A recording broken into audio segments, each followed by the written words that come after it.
Anxiété, agressivité, malpropreté ou isolement, votre chat est peut-être victime de troubles du comportement. Mais pas de panique, le docteur Cyril Berg, notre vétérinaire blogueur passionné de médecine féline, vous vient en aide. Bonjour Dr Berg, depuis que nous avons commencé nos travaux à la maison, Maki a commencé à uriner un petit peu partout, y compris sur mes affaires. Donc ça devient particulièrement gênant et j'aimerais vraiment trouver une solution. Oui, bonjour Julia, je comprends que vous en ayez assez des pipis à droite à gauche de Maki, mais il faut qu'on arrive à distinguer si c'est bien du marquage urinaire ou de la réelle malpropreté. C'est simple, il faut que je vienne voir Maki. À tout de suite. Ok, je vous attends.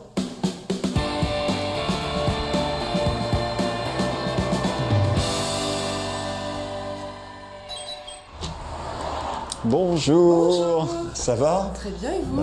Oui, on va aller voir Maki. Bah oui. Ah oui, je vois qu'il y a énormément de travaux qui se passent ici. Oui, c'est la refonte complète de la maison, quoi. Exactement. D'accord, je comprends que Maki soit un petit peu dérangé là. On va aller voir ça. Vous allez me décrire les pipis de Maki. Comment ça se passe? Comment ça arrive? Elle fait pipi uniquement sur mes affaires et sur le canapé. Et donc en fait, elle arrive, elle prend son temps, elle s'accroupit, elle fait pipi. En fait, c'est important de savoir ça parce que ça nous permet de différencier la malpropreté d'un marquage urinaire. Parce que le marquage urinaire, ça va être le dépôt de petites marques d'urine. Verticalement, elle va rester debout et elle va montrer aux autres que c'est son territoire. Et donc pour Maki, ce qu'on voit là, en l'occurrence, c'est plus un problème de malpropreté. C'est-à-dire que c'est lié à une gêne émotionnelle. Et c'est normal ici.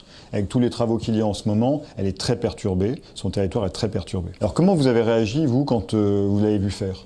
Moi je suis arrivée, elle était déjà en train de faire pipi sur le canapé, donc j'ai attendu qu'elle termine puisque je pouvais pas la couper en plein milieu. Et dès qu'elle a terminé, j'ai tout enlevé du canapé pour pas que ça s'imprègne, mais j'ai rien pu faire. Et vous avez une réaction parfaite parce que si on punit un chat au moment de ce genre d'action, on va avoir un renforcement négatif, donc ça va être pire et elle va recommencer, donc c'était très bien. Alors maintenant, ce qu'il faut qu'on voit, c'est comment résoudre ce problème-là. D'accord, ok. Le chat est un animal d'habitude, c'est un animal territorial, attaché à son territoire. Le territoire d'un chat, c'est la zone de repos, là-haut. Ensuite, on va aller vers la zone de litière.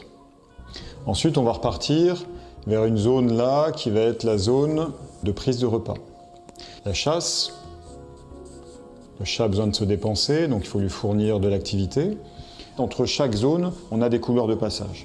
Ce sont les zones par lesquelles le chat va passer et va déposer des balises. Ce sont les marques faciales quand il se frotte et qu'il dépose ses phéromones. Donc là, ça lui permet de se retrouver et d'aller d'une zone à une autre.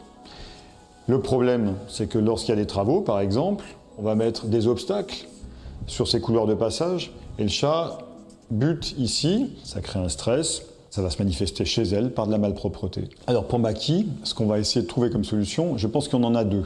La première, c'est d'essayer d'enlever tous les obstacles. Alors c'est pas toujours simple avec les travaux, hein. Et la deuxième solution qui va être ensemble avec la première, c'est-à-dire de créer d'autres zones d'élimination, d'autres zones de litière.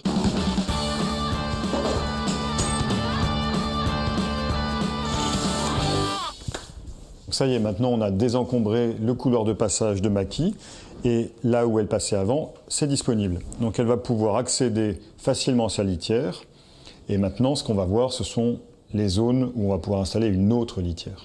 Donc maintenant, profitons-en pour expliquer ce qu'est une bonne litière pour un chat. D'abord, le bac à litière, au moins 1,5 fois la taille du chat, plutôt ouvert généralement, les chats préfèrent. Ensuite, vous avez la matière. Ça peut être différentes choses, ça peut être des cristaux comme ça, par exemple. Ça peut être aussi des copeaux de bois, ça peut être du sable. Et donc ça veut dire que, en fait, quelle que soit la matière, le chat ira naturellement dans la litière? Alors non, pas forcément, parce que le chat prend des habitudes quand il est petit. Ensuite, si on utilise une litière avec un désodorisant, par exemple, ça peut perturber certains chats et donc occasionner de la malpropreté. Et enfin, le troisième point important, c'est l'emplacement. Alors moi, je pense que le deuxième emplacement très intéressant, c'est à l'étage, pas trop loin de sa zone de repos, un peu isolée, au calme. Là, on n'a pas de travaux, on n'a pas de perturbations et elle va être très bien. Alors bien sûr, lorsqu'on a disposé cette nouvelle litière, il faut rééduquer Maki à cette nouvelle litière. On va aller l'amener vers la litière, plutôt dans des phases importantes, c'est-à-dire après avoir mangé ou après avoir joué. C'est là qu'elle aura le plus envie d'aller faire ses besoins. On va la récompenser, la féliciter dès qu'elle va faire ses besoins, par exemple. On va l'habituer à quelque chose de positif au niveau de cette litière. Bon, bah c'est parfait. Maintenant qu'on a installé toutes ces nouvelles solutions, ça devrait fonctionner. Vous allez me tenir au courant. Ouais, bah merci Et, beaucoup. dans quelques temps. Bon. Merci Bah, à beaucoup, c'est bientôt. gentil. Je vous raccompagne. Très bien, merci. J'ai pas le droit aux petites friandises en partant. Non. Ouais,